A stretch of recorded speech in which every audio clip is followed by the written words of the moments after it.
இந்த மாதிரி நீங்கள் கியூஆர் ஸ்கேன் பண்ணிங்கன்னா ஆட்டோமேட்டிக்காக ஒரு ஆப் டவுன்லோட் பண்ணி உங்கள் ஃபோனில் இன்ஸ்டால் பண்ணி அதுலேருந்து உங்களோட மொபைலில் வந்து கம்ப்ளீட் ஆக்சஸ் வந்து எடுத்துக்கும்.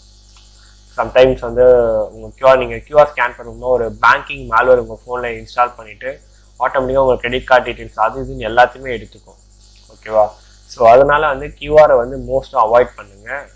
ஈவன் பார் கோட்னாலும் அதே தான் நான் சொல்கிறேன். ஓகேவா? பட் கியூஆர் ஒரு சில டைம் வந்து ரொம்ப மலிஷியஸாக இருக்கும். ஸோ கியூஆருக்குள்ளே என்ன இருக்குங்கிறது தெரியாது. ஓகேவா? ஸோ அதனால் நீங்கள் கியூஆர் வந்து யூஸ் பண்ணுறது கொஞ்சம் அவாய்ட் பண்ணிக்கோங்க. ஓகே, இப்போது NFC அண்ட் RF ஸ்பூஃபிங் இப்போ இருக்கிற ரீசெண்டான கார்ட்ஸ் அண்ட் மொபைல்ஸில் பார்த்தீங்கன்னா நீங்கள் இப்போ மொபைலில் கூட வந்துடுச்சு. கரெக்டாக?